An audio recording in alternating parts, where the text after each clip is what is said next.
Здравствуйте, уважаемые телезрители! В эфире АЛЛАТРА24, программа «Социум». С 1 января следующего года вступают в силу новые кодексы, предусматривающие уголовное наказание. К примеру, это Уголовный кодекс, Кодекс о нарушениях и Кодекс о проступках.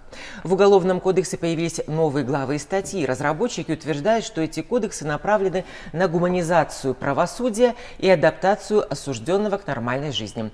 У нас в студии член экспертной рабочей группы по мониторингу судебно-правовой реформы при аппарате президента Тахмина Ашуралиева и заведующий юридическим отделом Кыргызско-Российского славянского университета имени Ельцина Мирлан Шеров. Здравствуйте. Большое спасибо, что вы нашли время прийти к нам в студию и ответить на наши вопросы.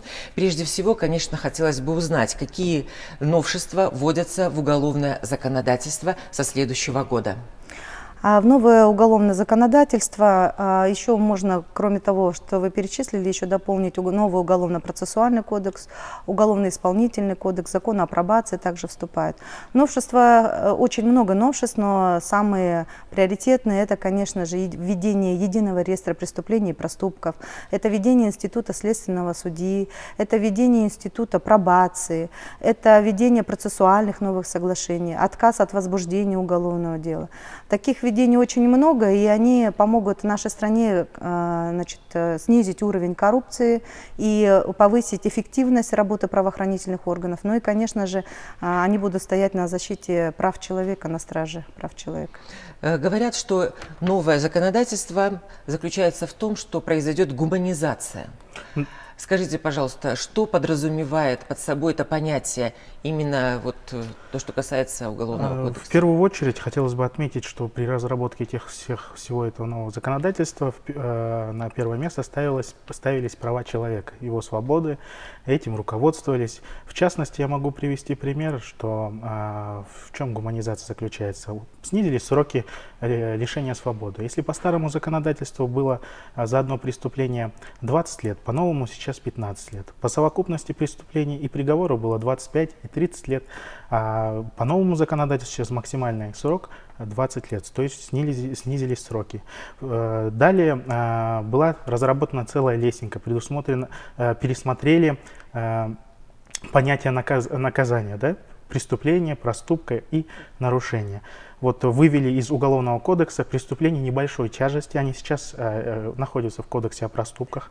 Самое главное отличие в том, что по Кодексу о проступках нет такого вида наказания, как лишение свободы и судимости. То есть, если человек совершает проступок, наказания в отношении него будут применяться, такие как штраф, например, общественные работы и так далее.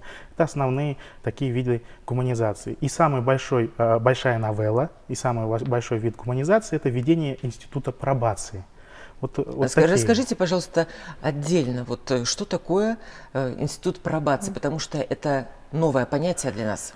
Институт пробации, да, это новелла у нас в законодательстве Кыргызской Республики, это международный положительный опыт, это социально-правовой институт, который поможет разгрузить наши места лишения свободы, да, и, как я сказал, по проступкам, то есть нет лишения свободы, а по пробации она бывает разная. Принят закон о пробации, да, там есть досудебная пробация, пробационный надзор, пробация в пенитенциарных и постпенитенциарная пробация. Досудебная пробация — это исполнение наказаний, не связанных с лишением свободы, то есть общественная работа и так далее. Но нас больше интересует пробационный надзор. Что такое пробационный надзор?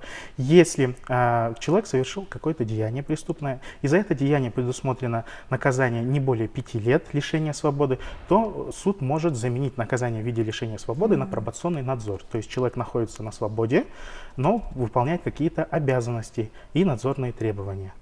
В целом это разгрузит и поможет ему вернуться, ресоциализироваться и не принять ту преступную культуру, которую он может принять в местах лишения свободы. Единый реестр преступлений и проступков – это тоже новое понятие. Расскажите, пожалуйста, что оно под собой подразумевает? Это автоматизированная информационная система, электронная система, которая поможет собирать статистику по уголовным делам, по преступлениям и проступкам, Также в последующем будет и единый реестр нарушений, который тоже сюда войдет, и также можно будет по нарушениям собирать информацию. Самая главная цель этого единого реестра преступлений и проступков – это сбор, хранение и предоставление информации, касающейся преступлений и проступков. Эта система позволит собирать статистику страновую. До этого момента каждый правоохранительный орган, каждый орган собирал свою статистику и отчитывался. Сейчас в стране мы можем увидеть общую картину. И эта статистика позволит формировать уголовную политику в государстве. Уголовная политика в государстве будет анализироваться, будет планироваться, и исходя из этого мы сможем уже говорить и констатировать факты, по каким преступлениям больше происходит, по каким статьям происходит больше преступлений, что нужно делать, какие превентивные меры применять и так далее. То есть будет формироваться уголовная политика. Конечно же, единый реестр преступлений и проступков – это новелла, и она касается цифровизации Кыргызстана в том числе.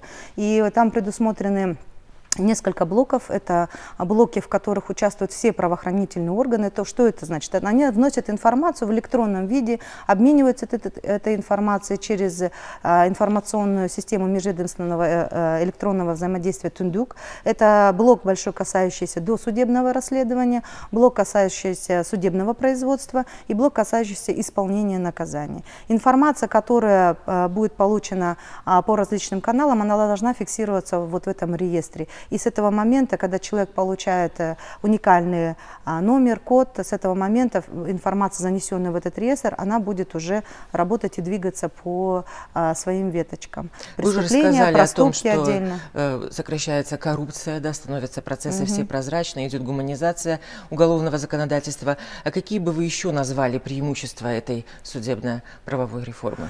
Преимущества большие. Это первая реформа, которую мы надеемся, она будет доведена до конца. В нашей стране очень много реформ начиналось, очень много хороших законов прописывалось, много было на различных других начинаний, но они все не доводились до конца, потому что исполнение было не на должном уровне. Мы надеемся, вот сейчас есть политическая воля, работают государственные структуры, и сейчас мы надеемся, что все-таки все идеи, все замыслы, которые заложены в новом законодательстве, они будут претворены в жизнь, и мы сможем завершить эту реформу и увидеть основные ее положительные результаты.